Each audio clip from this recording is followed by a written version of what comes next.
Test.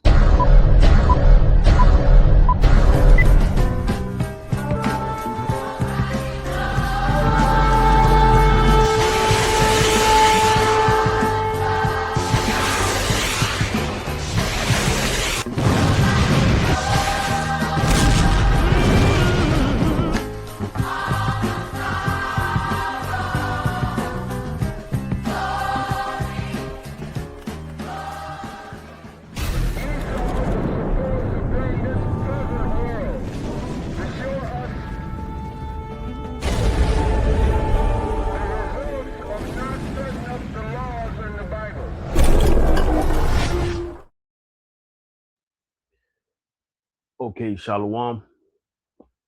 Want to give all praises and glory to Yahweh, Ba'ashem Yahweh Shah, Ba'ashem Harakah Kwadash.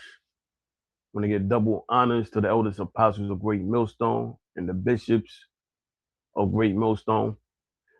Shalom to who we reference to as the hopeful elect. My name is Lamadia from the NYC camp. And the name of this video is going to be entitled How They Will Roll Out the MOTB. So before I get into these videos I want to play, I want to go through certain terms I think we all should know. So the first term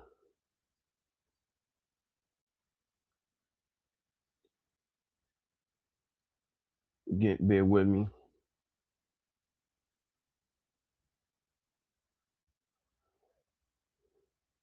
All right, so the first term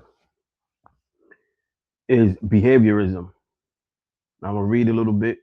Behaviorism is a learning theory focusing on objectively observable behaviors, rejecting mentalistic explanation. It inserts that behavior is shaped by environmental stimuli. Stimuli means something that stimulates a response. So you have stimuli, reinforcement. Reinforcement means to strengthen something, and that could be through constant repetition or propaganda, and punishment, which goes into conditioning. Now, key types include methodological, radical, and psychological. Key principle involves classical and operant conditioning. So now let's take a look at operant conditioning and see what that's about. So operant conditioning. Operant conditioning, developed by B.F. Skinner, is a learning process where behavior is controlled by consequences. So it says reinforcements increase behavior or punishment decrease behavior. It uses voluntary behaviors to shape actions, unlike classical conditioning. So operant condition, in other words, is a mechanism used to control human behavior. And we're going to see this practice when they wrote this MOTB thing out. Because when they first get rolled out, they're going to introduce incentives, which incentives are or is a reward system. That's the beginning. But then they're going to introduce punishment.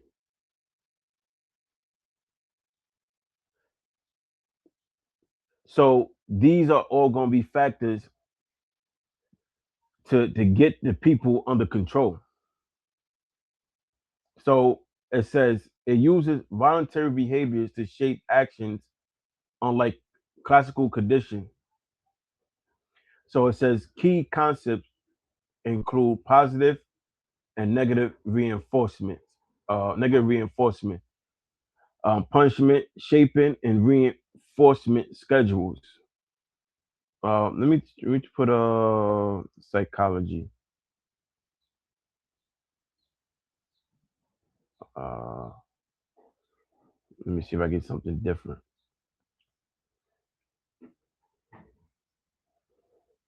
It's pretty much say the same thing. So now we're gonna look at positive versus negative reinforcement. So positive and negative reinforcement are operant operant conditioning techniques designed to increase the future frequency of a behavior. Positive reinforcement adds a desirable stimulus, praise, rewards after behavior, while negative reinforcement removes an adversarial stimulus. An example, stopping an alarm, escaping chores to reinforce that behavior. So this is positive and negative reinforcement. Now we see a lot this term stimuli or stimulus. Let's see what that means.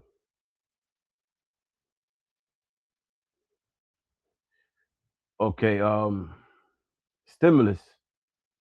A stimulus in psychology is any object, event, or eternal external agent that triggers a specific behavior or psychological response from an organism.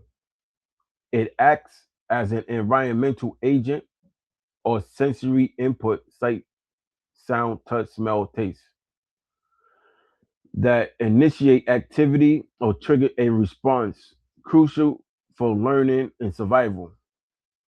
So this strategy is often used with animal training. Now I'm gonna show you examples with photos. Now I'm gonna go to images. Let me see what's the best. Okay, let's try this one.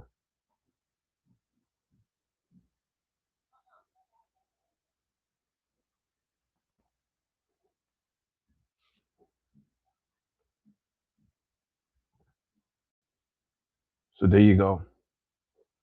You have an example. You have excuse me. You have a dog, and that dog is drooling. Now you have the uncontrolled stimulus is the juicy steak, but a dog natural response to a juicy steak is going to drool. So now when it introduce a bell and then you introduce that juicy steak, that dog will associate that bell with a steak, even if there is no steak. So that dog would respond in that desirable behavior to get that incentive, which will be that juicy steak. So you ring the bell, that dog will sit. You ask it to bark, he's gonna bark. You tell that dog to jump through a fiery loop, it's gonna jump through a fiery loop for that reward, that incentive, which is the steak. And they exercise this with people. We've seen this happen already during the pandemic. All right. Now they even have in the pandemic, they gave out money and they call it a stimulus check. Now again, stimulus in psychology, I'm gonna pull it back up.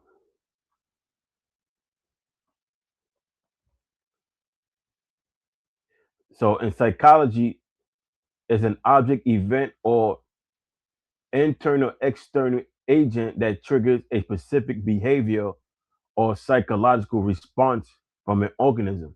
So they actually was giving out money to get a response from the people. And they realized as long as it gave money to the people was content. The people became more compliant. The people they want to go back to work.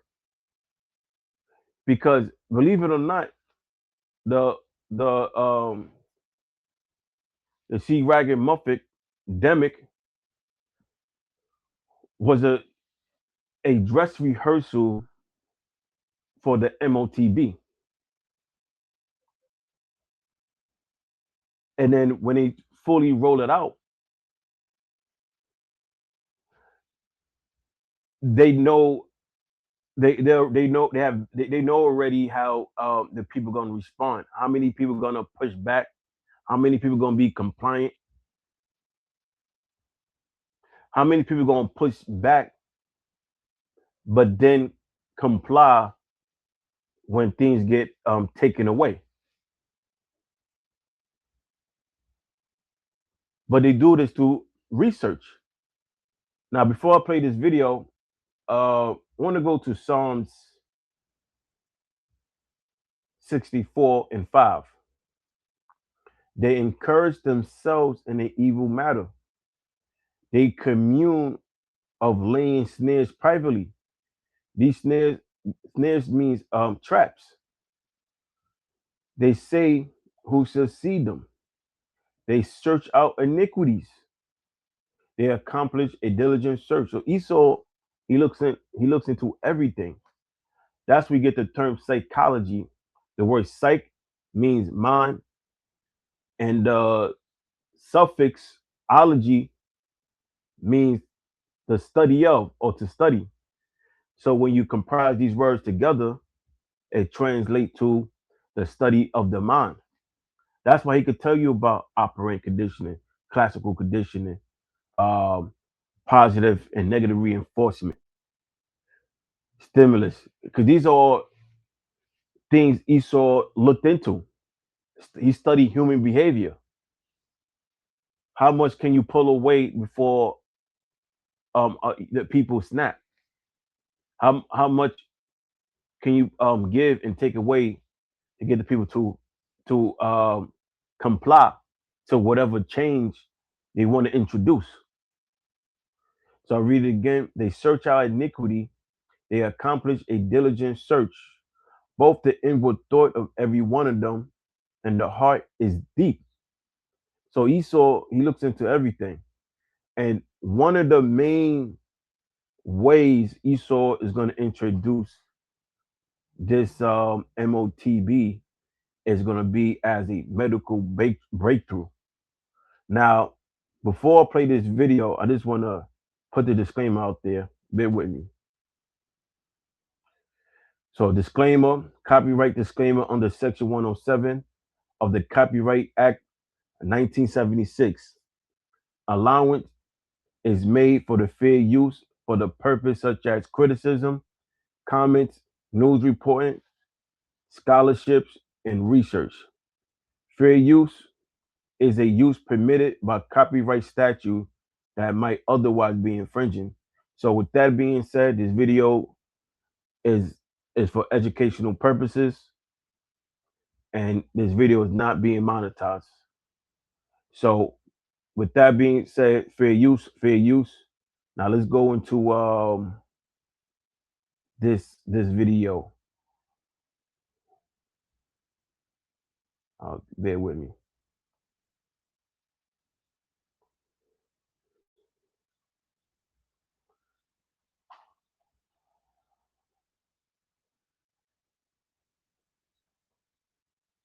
So the name of the video is entitled Brain Computer Interface, or BCI. Now, interface means to communicate or how two parties interact with each other. So in this case, it's going to be the brain computer or the chip with the brain. So I'm going to let it play. This video is about 5 minutes long. I'm not going to play the whole thing. This device is made to be inserted into the brain, allowing people living with paralysis to control their phones, computers, and beyond using only their thoughts. Like I said, they're going to introduce this thing as a medical breakthrough. I can talk to you with my thoughts. We visited Synchron, the company developing this technology, to learn about how it works, how it gets into the brain without open brain surgery, and what it's like to use. Let's check it out.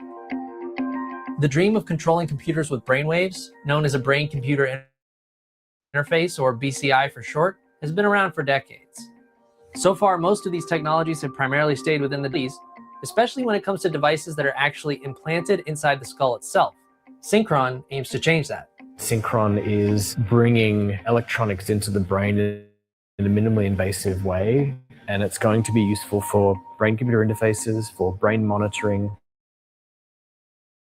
for brain mapping, and for brain stimulation. Synchron sends pre-existing medical devices that enter the body via the blood vessels. We enter into the jugular vein in the neck, make our way up into the brain, and then the stent opens up over that area of the brain called the motor cortex, and it communicates wirelessly with the outside world to control personal devices.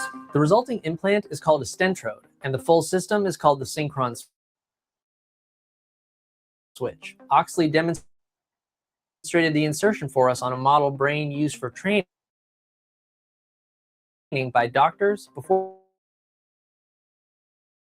they go on to perform the procedure on human beings. So I'm just...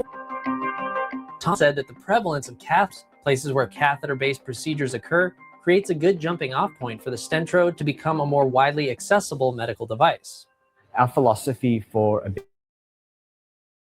BCI to be successful for a large number of people, to be scalable, is that it had to be simple. And one way to do that is to really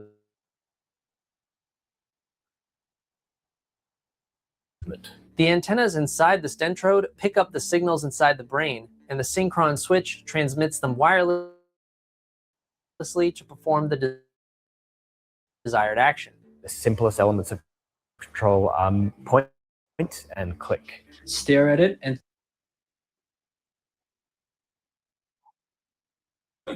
you're going to see videos of our patients using iOS to send health reports, to do text messaging, in combination with other accessibility platforms like eye tracking. The device can be hugely empowering. Like a traditional stent, the stentrode is made to remain inside the body indefinitely. The biggest risk of the procedure is that there can be a blood clot that forms inside the device when it's sitting inside the blood vessel. But what happens over about a 90-day period, cells grow over the device and it incorporates into the wall of the blood vessel, kind of like a tattoo. Mentioning about medical breakthroughs. So I'm going to pull up the meeting. Medical breakthroughs.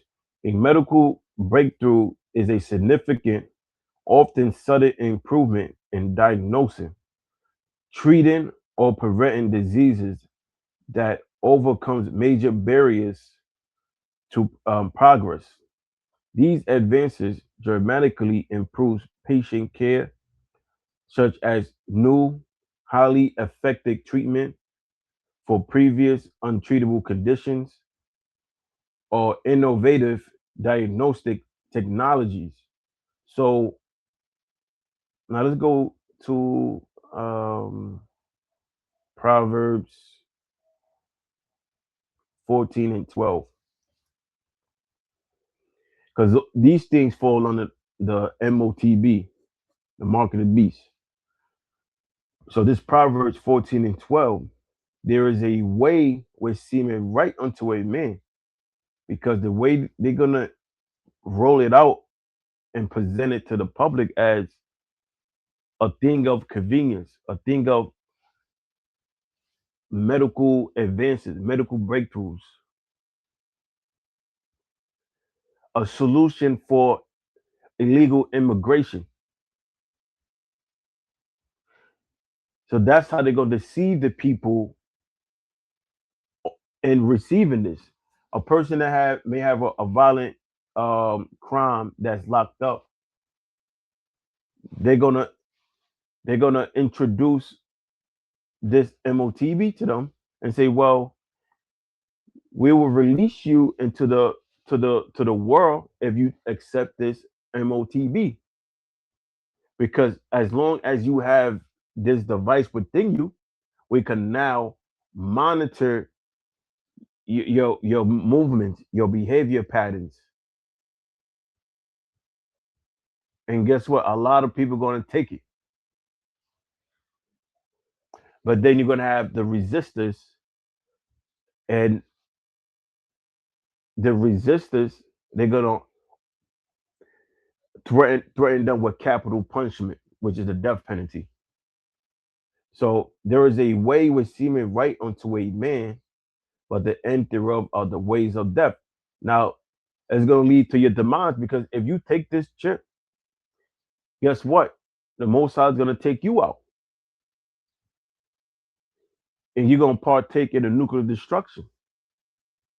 Whereas the ones that resist and that believe on Yahweh B'Shem Yahweh Shah will receive salvation.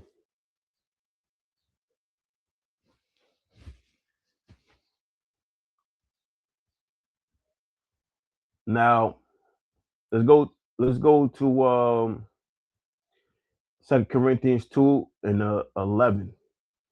Lest Satan should get an advantage of us, for we are not ignorant of his devices. That's why we blown the whistle on this. That's why we breaking these things down in the scriptures. That is, it's going to be a time where you're going to experience this stuff. We're no longer saying it's coming. It's here. It's at the door. It's pulling up in the driveway. And beginning, with GMS or the Elder Pastor Hall on down, we're the only ones that talk about it. Whereas these other guys saying that the MOTB is everything other than the microchip. So when it do roll out, these followers that's following these individuals, they're gonna get caught up out there. Matter of fact, this came to my mind. Go to Jeremiah.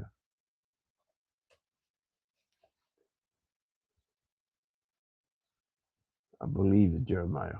Yep. So this is Jeremiah 5:31. The prophets prophesied falsely. And I talk about these alphabet camps: Wi-Fi, IURC, the ISUPK, and any camp that's not teaching and warning about the MOTB. They are false prophets. So it says the prophets prophesied falsely, and the priests were ruled by their means. And my people love to have it so, like the IURC. They love to see them march and dress and the watch these videos, have all these edits within it, because they watch it for entertainment. They're not watching these videos for the purpose to learn. They watch it for entertainment. But it reads on, and what will ye do in the end thereof? Because everything comes with a price. You can watch these videos for entertainment, but when the MOTB get mandated, you're not gonna know what to do. Everyone's gonna be scattering. Whereas here at GMS, we've been preparing for this spiritually and mentally. And we've been praying that the Lord keep us grounded in these times. And the Lord protect us in these times. Whereas these other, guys, they're gonna lose their frame.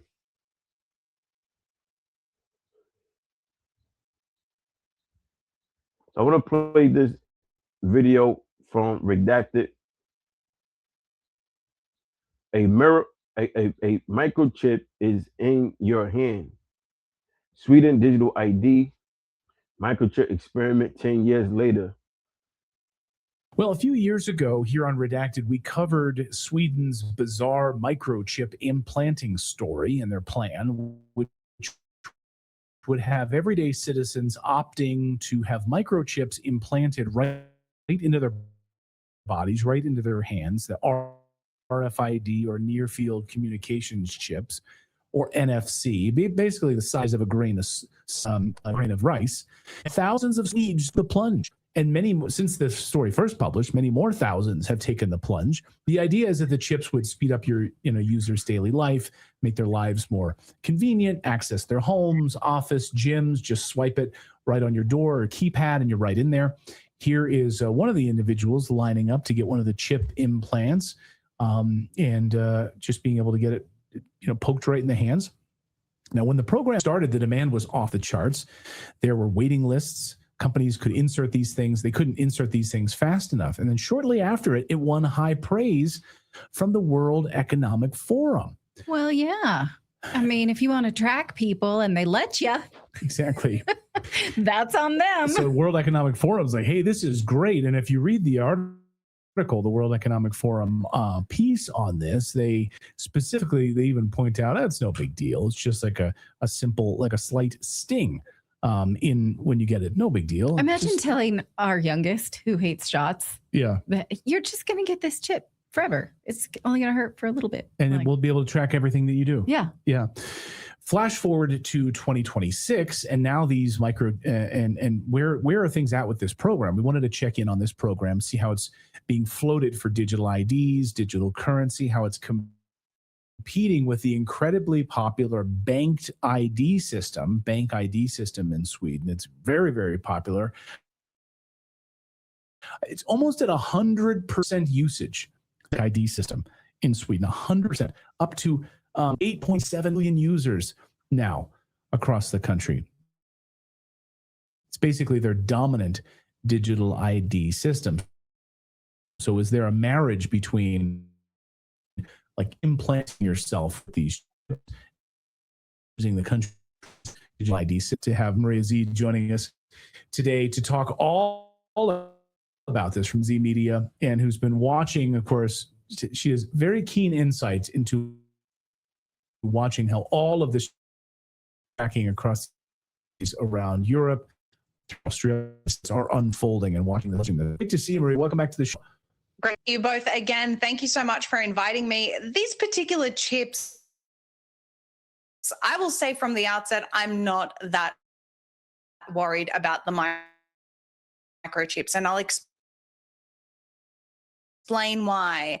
The uptake, yes, there were some people that rushed to it in rush, a few thousand that said, yeah, this is great, and we're probably paid to do it. But it's not something that's widely popular at this stage.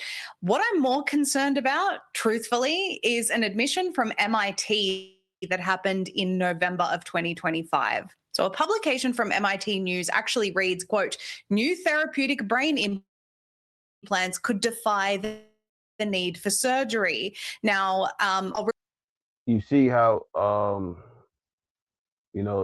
they playing this video, they showing biometrics and facial camera. That all falls under technocracy. Technocracy means to govern, and tech goes into technology or the science. So that's the world they want to bring about. And overall, they want to fulfill this technocracy system through the MOTB. So reads, quote, new therapeutic brain implants could defy the need for that? surgery. This will be through facial recognition. And it's happening now. You go to a toll booth, they take a picture of your license plate, bill you later. Whereas before, you went to a toll booth, you paid right there with cash, then you went about your way. Okay, you run a red light, that's what's gonna happen.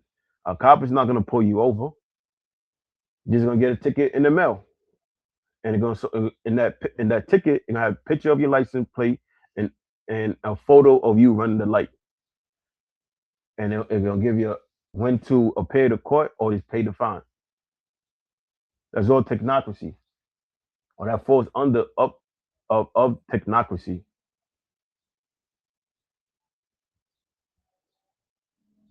Now they have, if you drive in a bus lane, you get a ticket. They'll take a photo of your license plate, you get a fine. So that's the word they want to bring about. They want total control. Now, I'll read you 2020. But it's not something that's widely popular at this stage. What I'm more concerned about, truthfully, is an admission from MIT that happened in November of 2025. So a publication from MIT News actually reads, quote, "New therapeutic brain implants could defy the need for surgery."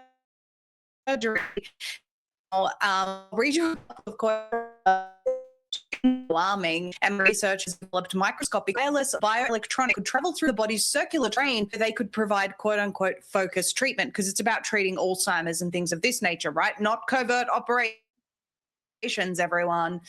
In a study on mice, the researchers showed that after injection, these minuscule implants can travel to a specific brain region without the need to be wirelessly powered to provide electrical stimulation to the. A couple of things here. We're talking about self-assembling nanotechnology that can form. So there you go. They mentioned about medical breakthroughs. Let me play that again. Specific brain region without the need for human guidance.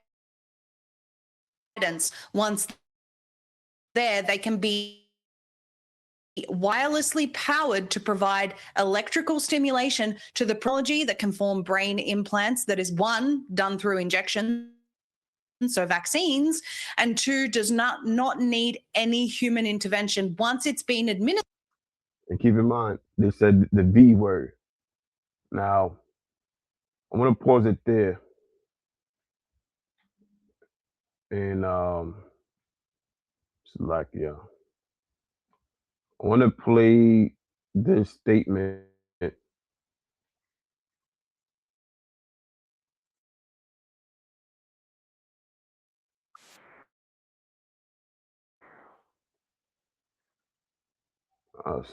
CEO Burla, if I'm pronouncing his name correctly.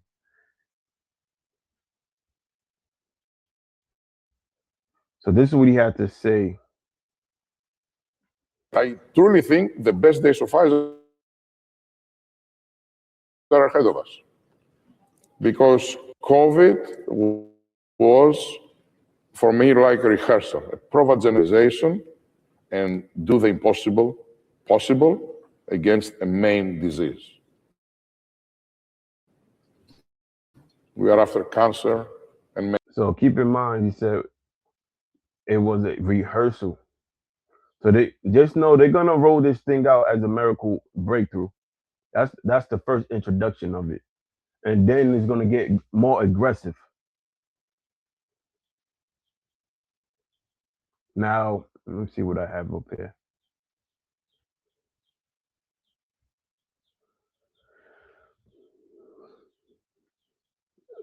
Now let's read a little bit of Revelation, the 13th chapter.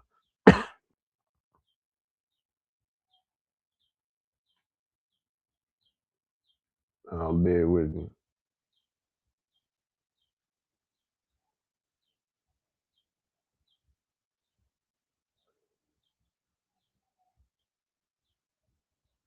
We'll start at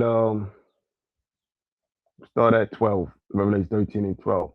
And he exercised all the power of the first beast before him, and caused the earth and them which dwelt therein to worship the first beast. Now the first beast is represented to the Roman Empire, because America is formatted after the Roman Empire.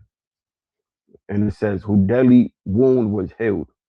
Rome went down, but then Rome was revised. And we living on the last leg of the Roman Empire. Verse 13, and he doeth great wonders, so that he maketh fire come down from heaven on the earth in the sight of men. Now, this happened during World War II, when the world was first exposed into atomic warfare through the bombing of the two Japanese cities, Hiroshima and Nagasaki. That's why the scriptures reference it as a great wonder, because that was the first time the world was even exposed to this type of warfare. And then post World War II, that's when America became that superpower. and the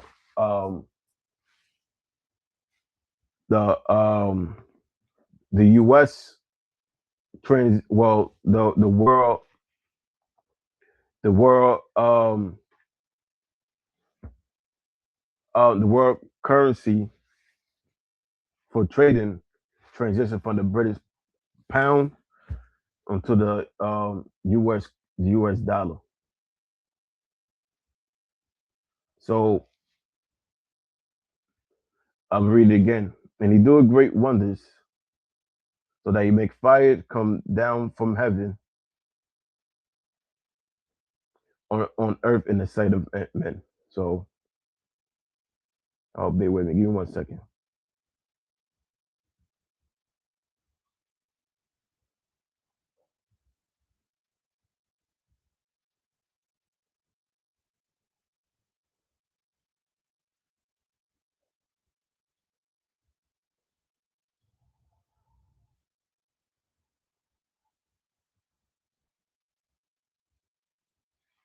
Okay, Salakia.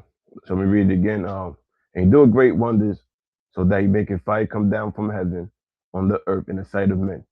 Like I stated, that happened in World War II when the U.S. dropped bombs on Hiroshima and Nagasaki,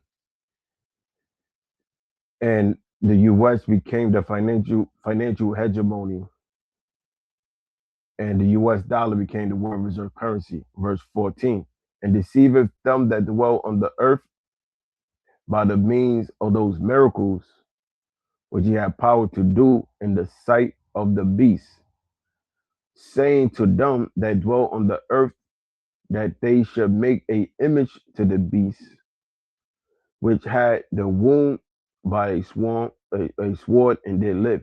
Now look up this word image. No, not image, deceiveth.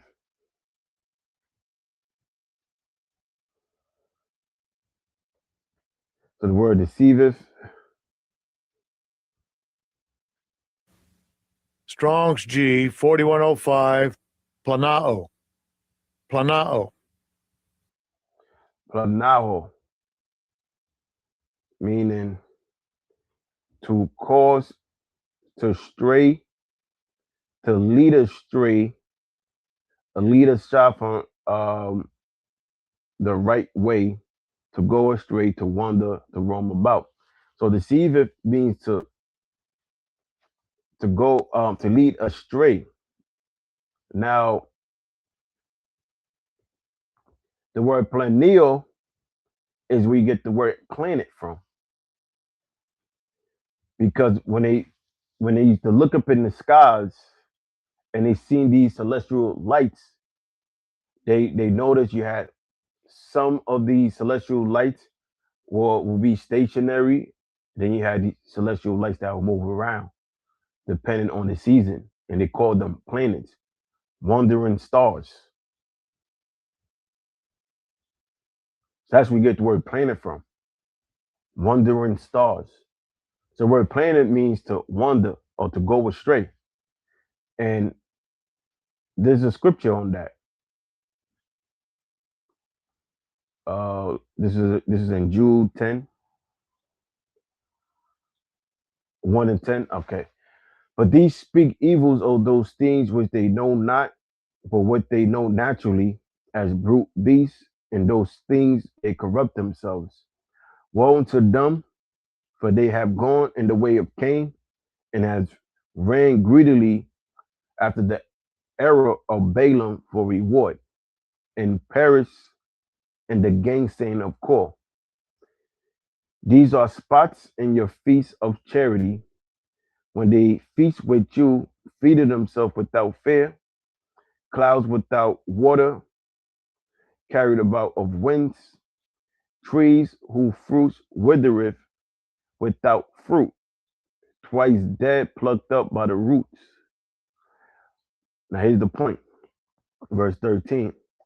Raging waves of the sea, foaming out their own shame, wandering stars. They go to word wandering stars, we get the word planet, to whom is reserved the blackness of the darkness forever. So the Lord is referencing these wicked gods as wandering stars rather than being fixed planets. Because wandering stars meaning these guys all over the place. Like the Bishop Nate, he constantly changing up his doctrine. Every couple of years he has to revise his doctrine. So when you go back to Revelation 13 chapter, the word deceiveth translate to cause to go astray.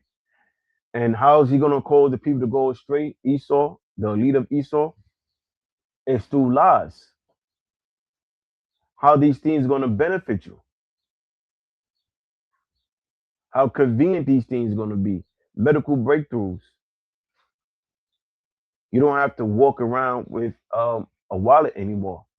Everything will be stored within that device.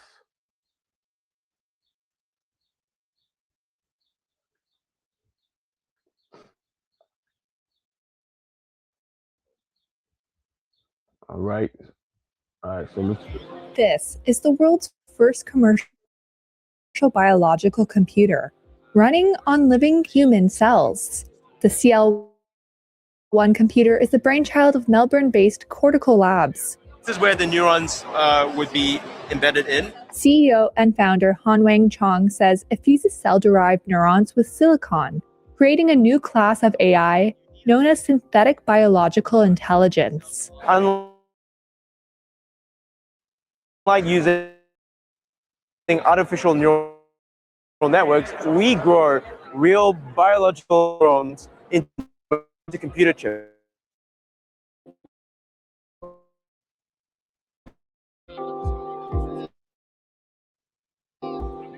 Okay, so like the name of this video is entitled "This Computer Runs on Living Human Brain Cells." Less energy. We take blood or skin and we can transform them into stem cells, and from stem cells into brain cells or neurons that we then use them for Support system to keep the cells healthy. We have pumps like the heart, waste feeding reservoirs, filtration units like the kidneys, and we have a gas mixer to Watch the rest of this video carbon yourself. dioxide, You oxygen. know, Lord willing, this video is edifying, and I'm gonna say call Layim Yahweh, Bahashem Yahushua, Bahashem Havukak Wadash.